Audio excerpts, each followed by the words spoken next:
Welcome back to Mosh Pit Podcast. We're here with Vice Versa today at Goldfield in Sac. How you guys doing today?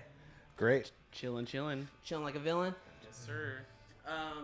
It's been a minute since I've been to Goldfield and filmed. I think the last time I filmed a band here, like a podcast, was the first time I ever did a pre-show interview. Nice. And that was with Head PE. Okay. That was a while ago. It's when not One More Problem. It was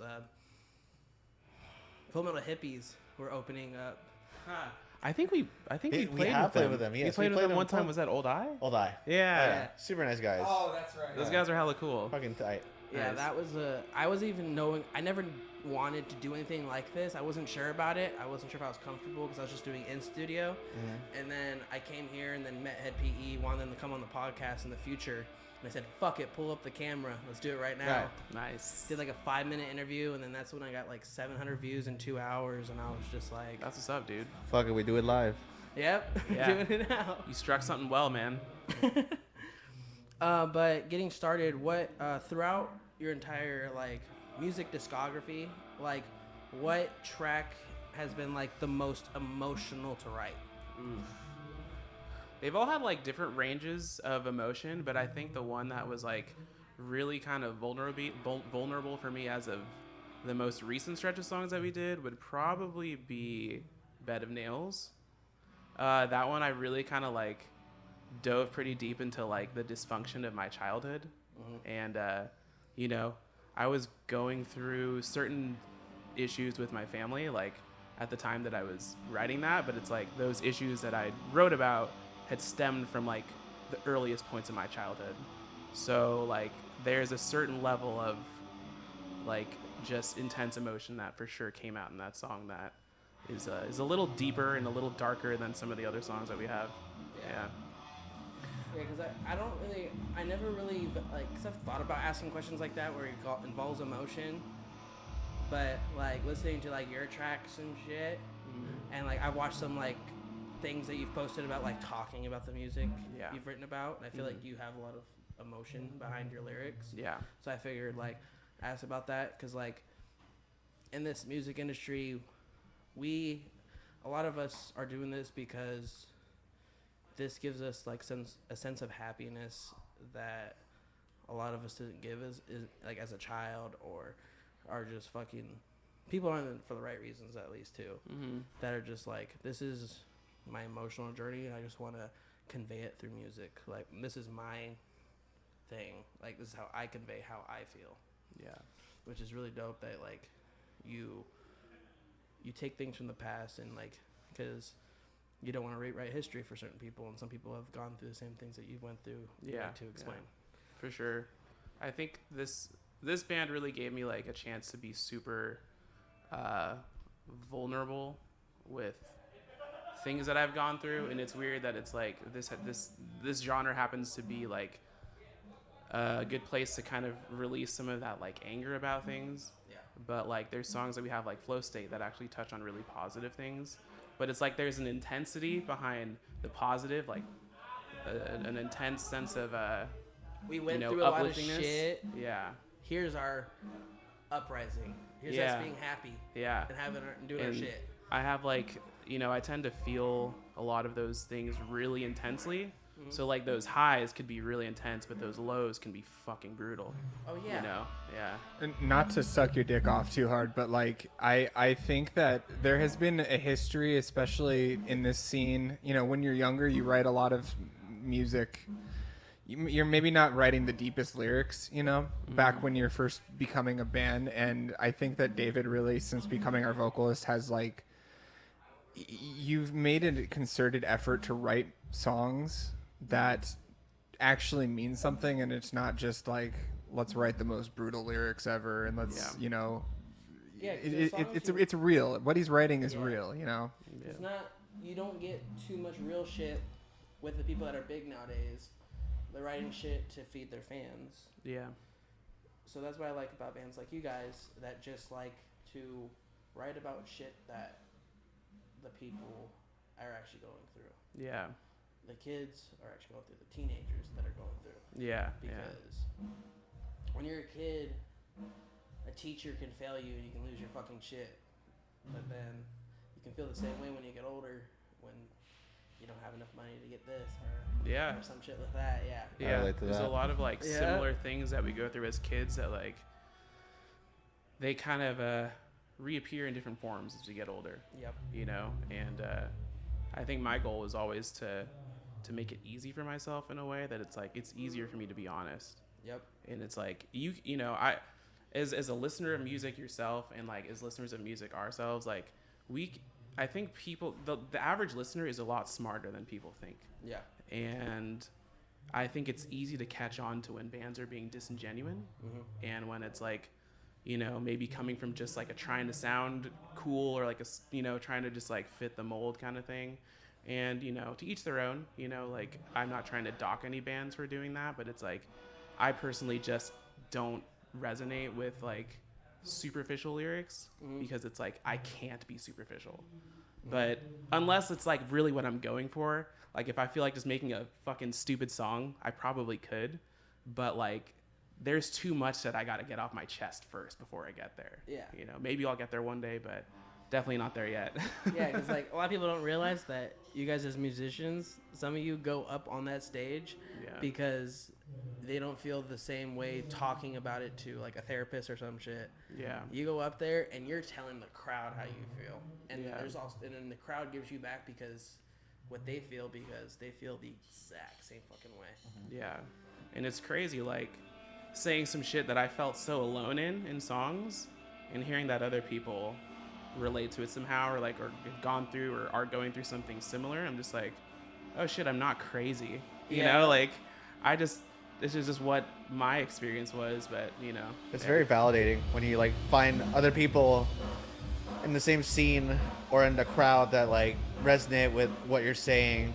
Yeah. And because you can see it in their eyes, like as soon as you start explaining, like, oh, what this song is about, and they start focusing a little bit more on what you're talking about, what you're feeling, and then they start connecting more. And I think that has a bigger impact on people than people think. Yeah. What I also like about you guys is you guys know tone very well.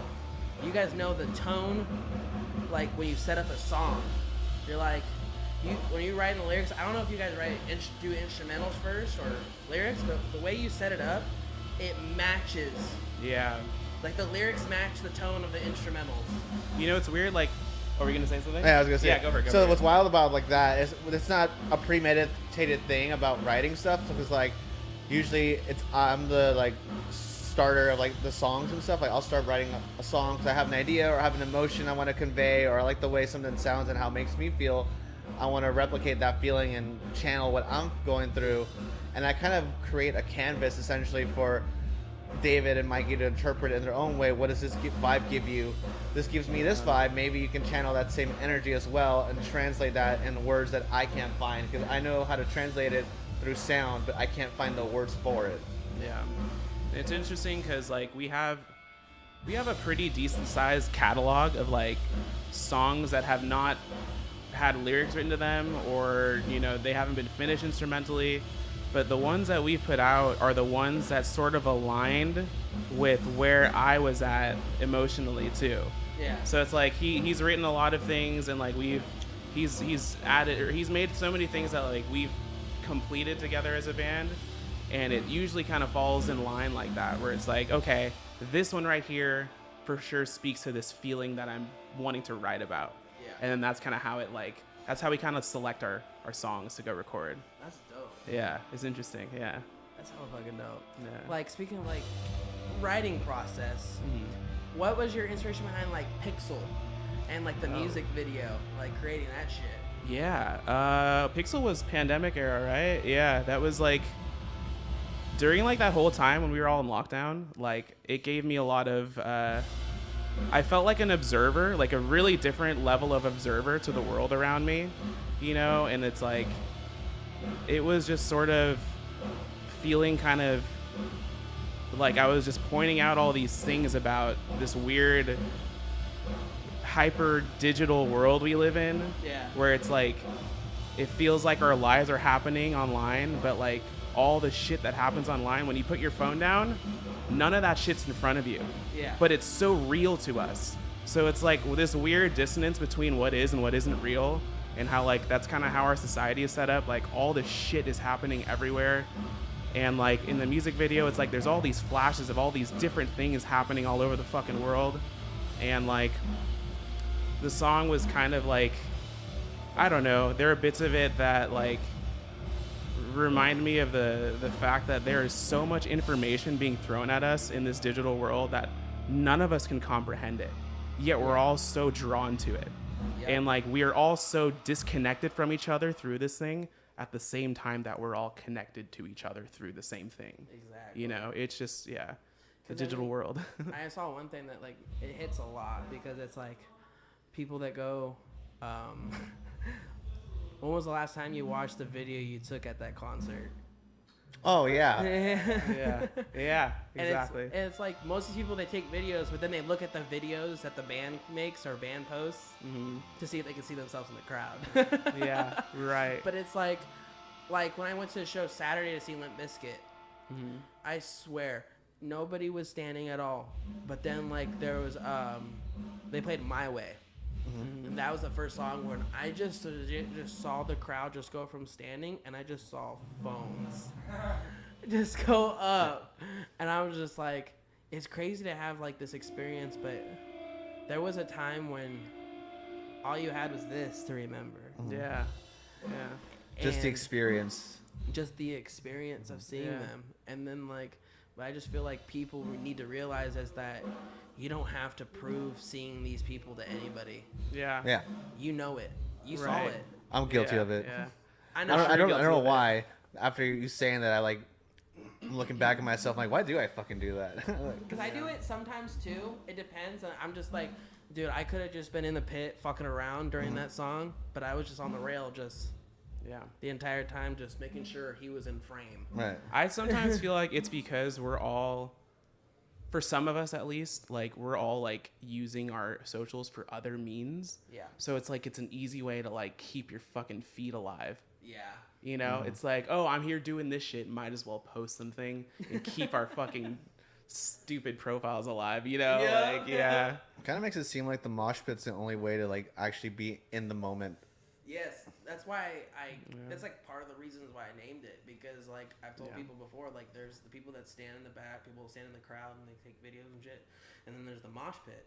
You can't do shit other than run and have fun and meet people and hug people and slam into people. Yeah, it's the experience of just like, I love this music, I'm gonna express how I love it around all these other people that love it.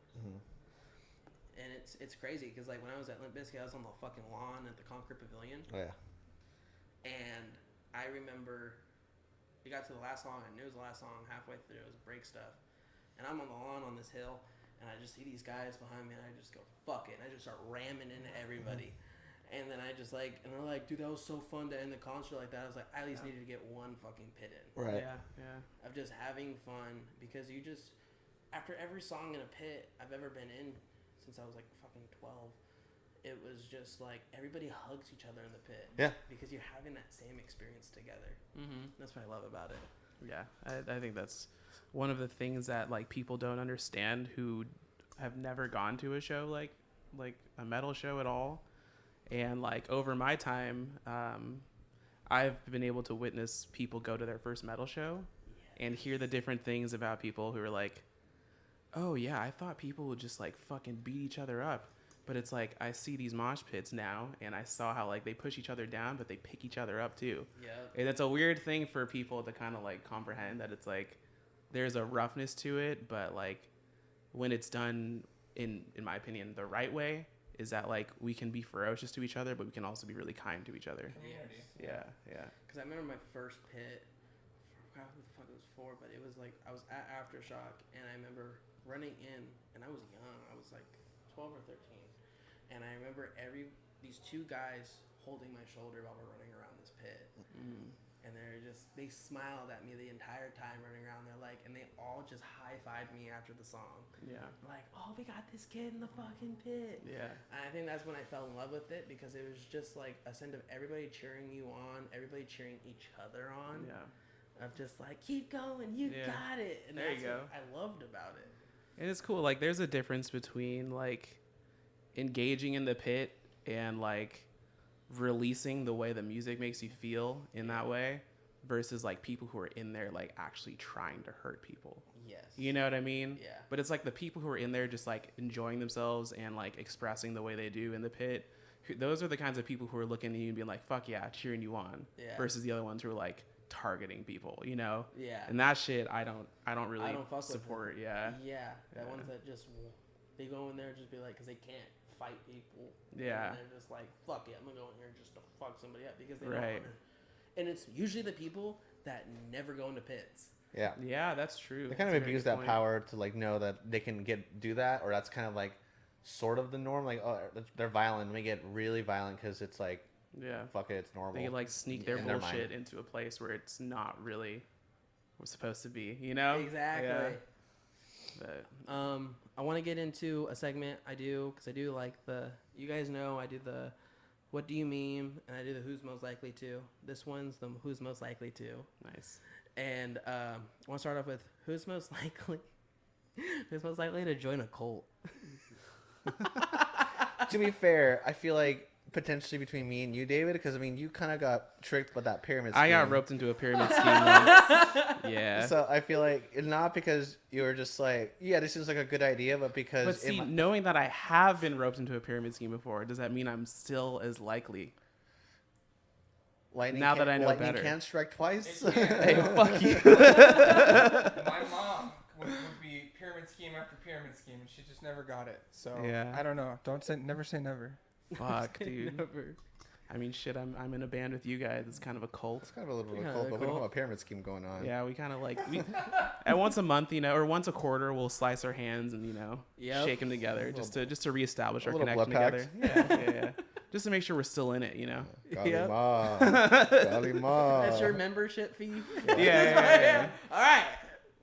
Yeah, that's why we have a. It's so slavey. That's why we have a hard time keeping a fourth member because it's hard to find people willing to do the blood pact. Who's most likely to laugh during the most inappropriate moment? Definitely him. It's to a fault, and like sometimes people are pretty off put by it, but like Julian does this shit too. I do that. He definitely does. I definitely do. Yeah. I think the shock value of just like being in disbelief just is so comical to me. I'm like, it's like, is this really happening? I'm just cracking up because I'm like, you're this is insane, or you're crazy, or I'm like, I'm here just existing, experiencing how crazy the situation is, and I'll just laugh, or something that just kind of throws me off, I'll just giggle. Yeah. Just like, oh, okay. For me, it's like if somebody tells me something that happened that's like tragic, but like they're okay, then like my mind instantly goes to the they're okay part. So I feel like I kind of want to laugh about it because I'm like, oh my God, thank fuck you're okay. Yeah. But like that's so horrible. But it's just that like sucks. I tend to find a lot of humor in life, even in like the hardest shit. Yeah. Like I don't know, it's maybe kind of a coping mechanism, but it's also like there's like there's a non-seriousness to life that I try to seek out a lot of times. Sometimes to a I'm like fault. that too. That's why I listen to lots of music, but I also watch a lot of comedy. Yeah. It's how I am. Like, I think it sounds really fucked up. I know people are gonna be like, that's so fucked up, but my mom was a heavy smoker, right? She passed away 2 years ago. Yeah. And Sorry about that. I was at her funeral, right next to her casket. My whole family's around me. People are lined up. I start laughing. And people are like, what the fuck is wrong with you? And I was like, I know my mom's right here right now. Was here right now. Yeah. She would be asking somebody for a fucking cigarette. Yeah. Exactly, dude. And it's like people get so caught up in being like, you should not fucking laugh about this. I'm just like, who is that fucking helping? Exactly. You know? And it's like, I think being able to laugh at shit helps us like process and understand things better. And I think that's what comedians do. It's like they find light shit, they find the darkest shit to like find the humor in it, because like that's how we like learn about things and understand them more, is when we could see them in different lights.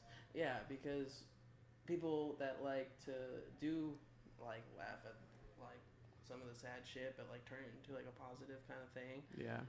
Those people are the ones that see the reality of it and try to just persevere through it. Yeah. Because you can sit here and be sad about it, or you can get the fuck up and realize that it happened. You can't change anything about it, and try to push through it in like a positive direction. Yeah.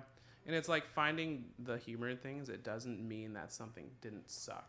Yeah. It's not dismissing your feelings about it. It's kind of like, I don't know, I guess like finding the absurdity in life and being like, fucking shit. Yeah. Like, this is crazy that we're here and experiencing this. But yeah. Because I feel like a lot of people that haven't dealt with a lot of people that haven't dealt with like a lot of loss don't realize that not every day is given until they have that loss. Yeah. And that's why a lot of people in the music industry or any kind of industry like this is just like doing it because they had that realization in some sort of way that not every day is given. So I'm going to at least try to do something fun, like be in a band or do art, paint in some sort of way, and just like have fun with it. I spent a lot of my days as a younger kid being absolutely miserable because of my environment and because of people, because of family. And I've come to this point in my life now that I have a lot more power to choose my environment and also my outlook on life. And I'll still have those bad days and stuff, but my goal personally is to just like, I don't know how much time I have. No one does, and it could just happen in a flash. I've had to like experience grief very quickly.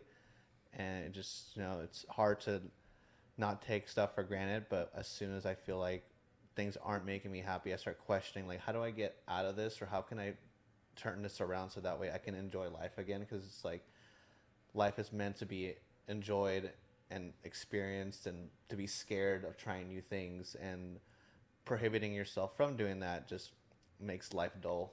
Because everybody gets to the point when they're an adult that they just stay in this comfort zone. Mm-hmm. Yeah. And I feel like a lot of people don't want to push out of that comfort zone because they've just been in it for so long. Right. And that's what's fucked up. It's sad, but I always encourage people to like, hey, just try it. Try something. You never know. You might actually like something. You might learn something about yourself. And if you don't try it, you're just going to be stuck trying the same thing over and over again, or stuck in this cycle of just familiarity just because you're just too afraid to break out. Yeah, because I had a cousin that was going through some stuff, and then I was like, she was telling me how I have nothing to do, all I do is work in this, I don't have any friends, and I was like, find something that you love to do more than anything. It could be the weirdest thing ever. Yeah. Do it at least once or twice a month. Yeah. To have something to look forward to do. Yeah. Go be weird once or twice a month. Like, just do it. Yeah, just do it. It's fine. It's have fun. Yeah, just for once or twice a month, just like have that one thing that you do, whether it's going and doing something or being at home painting or writing or some shit. Yeah. Joining a cult. Fuck it. Join a cult. Yeah. Hell yeah, dude. Getting into the last, who's most likely to have their own reality TV show? I think Julian. Think so? I think Julian. Elaborate. I don't know, dude. I think you. Do I amuse you? You think I'm a fucking clown? Huh? Do I amuse you? You mumbling, grumbling. I think Julian's involvement in like the nightlife and like the shit he deals with on the daily. That's fair. Yeah. You know, I feel like if there were cameras around it, I feel like you'd probably get some exciting, sometimes tragic, and a range of things that. Whenever things go south for me, or like I'm in those situations at night, I feel like there's always like a record scratch playing. It's like, I bet you're wondering how I got here. Dear diary. Or just like the camera like in the office, you just look off. You're like, if Julian had a reality show, it would be like. Did you ever watch the show Scrubs? Yes. It'd be like that, where it's like he's narrating his own life. Yeah. I could see that. I could definitely see that. Right before like shit's about to happen, you know. It's just over here. Yeah. And I almost shit my pants.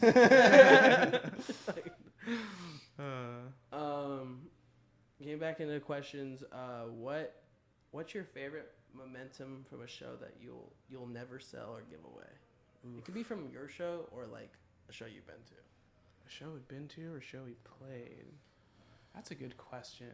Like, do you have like a guitar pick that you just will never give away or something signed? Memento. Yeah, like Memento. I see. Okay. I have a signed drumstick from the Rev of Avenged Sevenfold that will never go away. Nice. I'm trying to remember what I have. There's an artist. Her name's Feist. I don't know if you've ever heard of her. She's like a Canadian artist. She does like sort of soft indie music, or I don't know exactly what you'd call it. But I went to a concert of hers years ago at the Warfield in San Francisco, and I met her after the show, and like at the time I was just like kind of fucking around and starting to write my own music, and I like just asked her for some advice. You know, I was like, hey, like I want to do what you do one day. Like I want to make my own music, and like I was just wondering like if you had any like advice. I don't remember exactly what I said. I was pretty small. But she's just like, just remember, like, you're already a whole band, you know, like you're everything. You already have everything you need right now. And that always stuck with me. And she like signed a cup holder that I had. So I was like, thanks. Yeah. I still have that somewhere. I think for me, because like I don't really get a lot of that kind of stuff from like shows. I get a lot of merch, but I think for me, seeing the momentum and growth of like Kingdom of Giants, I played a show with them when they were very, very early on in their career. Like I played at a Battle of the Bands in a high school with them. And I still have like their early CDs that I don't think they might still have. And on top of that, like really old shirt designs that are very, very rare, but like people still want them and they just stopped printing them. I think those are the ones like I wouldn't give away. Even the guys from KOG are like, hey, let me get that shirt. I'm like, that sucks. Just print more. Yeah, I have like one thing, because I was thinking about that question, because I have one thing on my wall in my room. It's a guitar. But I got it. I won it at Aftershock 2015. You want a guitar from Aftershock? And it was signed by Slipknot, Marilyn Manson, Korn, Snot, and then like I think War signed it too. That's like a solid fucking. You lucky duck. Yeah. You know how many people probably submitted to get into that raffle? Yeah. And like just you are one lucky motherfucker. That's awesome. I know. I That's remember. wild. I have it like, because it's like fucking frayed and hung up. I looked at it and I was just like, because I have a good amount of things I just collect. Mm-hmm. Because I'm a very big concert collecting motherfucker. Yeah. And like, but that's like my pride and joy. Yeah. That's sick. Wild. That's Yeah. That's so cool. That's so fucking dope. That's a one of a kind thing. Yeah. Yeah, because That's awesome. I like having memories of like certain things that I look at of just like, I remember when I got that autograph at that one show when I was 14. And Yeah. or this thing, and I'm just like, I love it. I love having it. I still have my first piece of merch I ever got at a show. That's crazy. What was it? It was a Korn tee. It doesn't fit, but I have it hung up on my wall. Hell yeah. I remember getting that because it's just like, music's my life. That's my fucking life. I just love it, and I'm happy doing this kind of shit.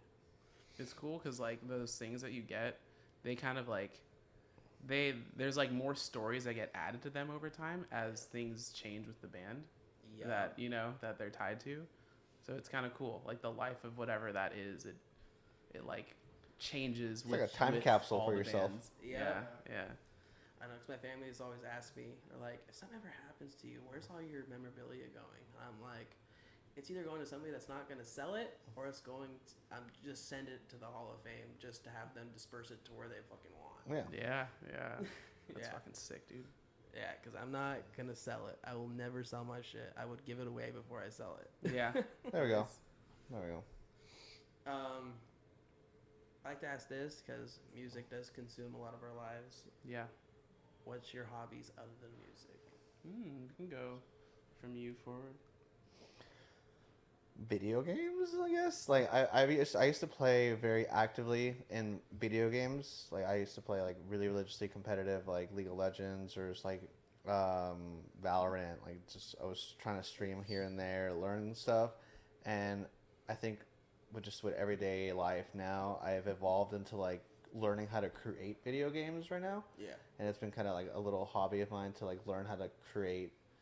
Right now, currently, my own project is just to kind of create like a 2D side scroller at the moment, and it's just been a lot of fun. We're like, this is cool. Like I like creating something that may potentially have the same impact games I had when I was a kid had on me. Yeah. I think that's kind of cool. It's hella dope. I'm gonna acknowledge something Magnets? that I don't talk about His very hobby's much. magnets. It's magnets, and no. I got I rediscovered my childhood Pokemon card collection in the last couple of years. And so that has become my hobby. It's very gross, but it's fun. It's just a nostalgia trip. Do you have like a binder? And stuff Yeah, like dude, it sucks. It sucks so much, dude. It's so embarrassing to talk about. But We stayed the night at his apartment last night, and like I love. Every I time brought go everything there, out, dude. I was trying to like get you to play with me. And no, He's got fucking stacks of Pokemon cards, it's so bro. gross. Like he's It's got so a bad. lot of them. It's so bad. Yeah, it's cool. It's cool. The other day I saw, we were in we made a stop in Portland on the way down, just like to go get some Taco Bell on the way down from this past show at Grants Pass, or sorry, from Seattle down to Grants Pass. We stopped in Portland to get some Taco Bell, but there was a truck there that was like a mobile car, like it was like a business that you could call this phone number, and it's like a mobile Pokemon, like teach you how to play cart. It was weird. I've never seen that before. I missed that. That's crazy. Yeah, it was like, call this number and we'll teach you how to play Pokemon. I was like, cool. It lives on. I don't know why I'm so embarrassed talking about that as you're the one who's bringing magic cards around. Yeah, suck my dick. I think I was never into like Pokemon. I was into like Bakugan. Oh my god, I forgot about I never Bakugan. heard of that. Just fucking throw that shit on the ground. Yeah. Just fucking, it's like a little ball thing. Yeah. Forgot about that. I loved Yu-Gi-Oh. Yeah, I was into Yu-Gi-Oh as a kid. Yu-Gi-Oh was my shit. I played the Pokemon games, but I played the Yu-Gi-Oh card game. The Yu-Gi-Oh card. Yeah, Yeah. that one was dope. Yeah, I fucking loved I've heard that of shit. Yu-Gi-Oh and it's so fucking It's long. been a while. Yeah, It's still yeah. going. It's still Really? going. Apparently, it's very niche. There's like very different ways to play that game now. It's crazy. Get the Yu-Gi-Oh Go map, the fucking app. Fucking just get like a. Didn't you used to have the dual disc? I fucking did. Yeah, fuck yeah, dude. You I had 2 different dual discs. The very first one they ever put out, and then this other one they put out during I forgot what fucking season it was, but it was the one where shit got really dark. Season 2. Was it season 2? Yeah, it was Battle City. Battle City, yeah. And yeah, they were fucking cool. I loved that shit so much, but it was like Pokemon and Yu-Gi-Oh were like, as a kid, I always wanted them to be real things. I was Oh, I wish this shit was real, you know? Yep. I wasn't always like. What sucked is like. I started watching like bigger shows when I was really young because I had access to Adult Swim.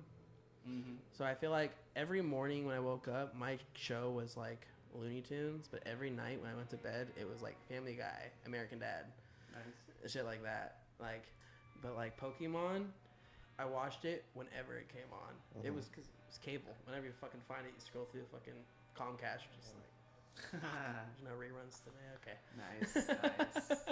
I just want to point out that if it was real, this old man got sent to the hospital for losing a card game. Just think about that. So the crazy thing is that in Japan, the Japanese version of Yu-Gi-Oh, like the show, like you know how in America, like if you lose your game or whatever, you get sent to the Shadow Realm. Mm-hmm. In Japan, they actually die.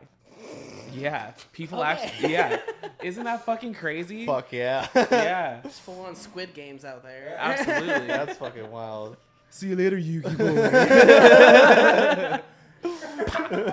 Has like a fucking revolver on his side. That's it. Everyone's got a gat. I mean, dueling. That was a real thing was between dueling. fucking Alexander Hamilton and Aaron Burr. The word dueling came from somewhere. But what's your hobbies other than music Um, and Yu-Gi-Oh? It kind of, it kind of depends on the season, but like during the summer, like I've had my apartment complex has a pool.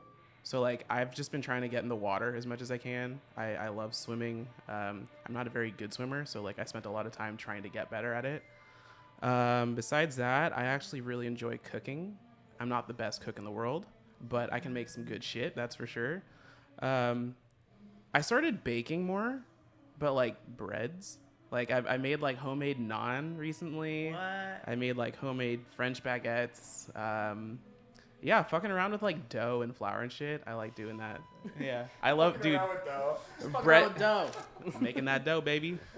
Yeah, bread is kind of a weakness of mine. So like I go to the grocery store and like I see all the shit that doesn't belong in food. So I'm like, I'm just gonna fucking make the shit myself. Because it's like there's like so many weird fucking chemicals and preservatives in bread and shit and food. So it's like That tastes so good. all it needs is water, yeast, a little bit of salt, sometimes a little sugar, and like a little bit of prep. That's all bread needs. And also bread, that's like the one thing that homemade is better than store-bought. Oh, yeah. Totally. If you got like fresh, right out of the oven fucking bread, just fucking slice that shit, still steaming, put fucking butter on that shit. Yes, you're sir. Fire. Hell yeah. Yeah, yeah. So yeah, cooking, a little bit of bread making, and swimming. Yeah. Swimming, hell yeah. And the last question I have for you guys is, if you could pick any show to relive, it could be your show or somebody else's show, what show would it be? Ooh, to relive? To relive. Man. Remember that North Lane show we went to at Slim's? Yeah, Fuck, that would probably be one of them. that was tight. R.I.P. Slim's R.I.P. in San Slim's. Francisco. Did you ever go there? Remember that venue? Dude, it was nice. It was. Do you know where the DNA Lounge is? Yeah. It was like across the street and a little bit up, right? Or was it on the same street? What's the same street as DNA? Just up the Oh, block. okay, it was just a few doors down then. Yeah, that was a cool venue. I want to say it was like, I don't know how many hundreds of people it could cap, but it was a decently sized room. Wasn't too big, not too small. So if big bands came through there, shit was cracking. Like it was a really good time. But like him and I and our bassist Gomez, we got to see North Lane and who else was it? Architects? Was it Architects? No, it was not. I don't remember. It was North Lane and Bad Omens, I think. Might have been. It's been a while. I don't remember who else played that fucking show, but it was during their Alien tour. Yeah. And it was pretty close. Was it close? It was before the pandemic, like kind of leading up to it, huh? Leading up to it. Yeah. So it was before shit hit the fan. So it was just like, it was the first concert I'd ever gone to where I knew the words to every song that was played by a band. So that was fucking cool. That's Yeah. always the best. Yeah. You're just like, every song that come out, you're just looking around, you're like, I know this shit word by word. Yeah. Yeah. Word by word all the way through. Yeah. I felt like such a fanboy, but I was like, I kind of am. Yeah. But yeah. I that's something forgot for me. what year it was, but I'll never forget having the best day of going to Warped Tour in San Francisco. I forgot what year it was before they switched over to Mountain View. I get that a lot. It was And, on the like, pier. It was on the pier, Oh, yeah. Dude, that was oh my so god, good. that was the best place to have it, and it was just it was so fun. And I remember I had like a time frame of like, I'm gonna see this band, this band, this band, this band, this band. And I was just hanging out with friends. We would maneuver, make our way, and just get in the mosh pit. And like the mosh pits were really, really big too. And it was just so memorable. I don't remember who was playing. I just remember the entire day was a blast. Oh, I bet. Fucking. That's like the shows. Like, who was it? Like a month or two ago. Lead singer, I think, was Attila. Mhm. He was talking about if he has the money, he's gonna try to bring him back. Warped I Tour would- and shit. If you ever hear this, man, fucking do it, please. Yes. I think the whole world would thank you. For real. OG prices too. Dude, $35 a ticket. Remember those memes where it's like, Warped Tour really had us at 10 in the morning throwing down in the pit. I'm just like, damn right, Fucking dude. Monster Energy drink. Yeah. I have two. The first one it was probably one of the last tours that DL from the Acacia Strain toured with the band, and I was front row with my long swoopy scene kid hair in a room full of hardcore kids, but I'm just up front getting my ass jumped on, and Vincent puts the mic in front of my face, and I completely butcher the words, despite the fact that I know all the words. I've completely Give me one more chance, I coach. completely fucked up. So if I go back, do that again. Or when we got to play, my old band got to play the All Stars tour in Anaheim. Speaking of Franz or whatever, we drove all the way from up here. We're like, we feel so cool showing up with a bunch of like real bands, and like we got our van and trailer and all that, and like we're just parked out there, and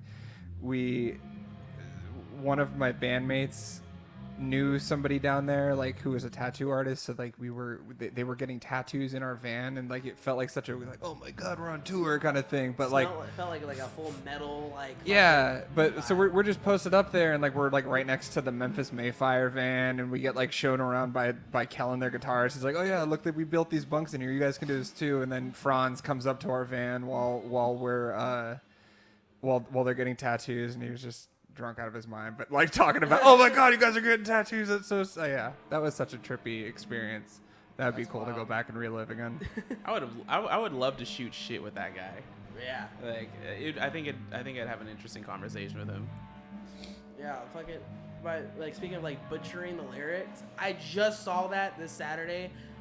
Fred Durst brought 2 girls on stage to sing with him, and then he just one of the parts of the song he just let go of the fucking mic and let them go, and they were just. And they couldn't remember the songs. They were mumbling. I was like, and they were on stage too. I was just like, "Urgh." Bummer. That's fucked. Oof. Hilarious. Big oof. Womp womp. Big womp womp. All right. This should be coming out mid-September. So, anything you guys would like to promote? Any new, maybe new music or tours or shows or anything you like to promote? We have yet to announce some tour dates happening around March. Around March. They'll be kind of scattered, but yeah, we'll be hitting a Vegas show. I forget what the date was, but keep an eye out for March. We also have some new music that we've been working on. We have 2 new songs. We don't exactly have release dates on them yet. Yeah. There's a few things we want to do with them first, but yeah, that's what I can think of. What about you guys? And we're playing Goldfield here with Lucretia. Yeah, No. November 11th, 10th? November 13th, I think.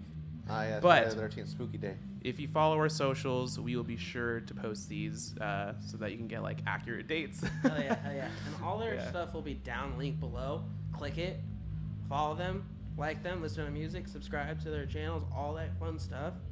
And you guys were a blast to have on. This is really comfortable being back here at Goldfield because I took like a break last month. Mm-hmm. And so getting back into like recording again, I've been like feeling weird about it for some odd reason.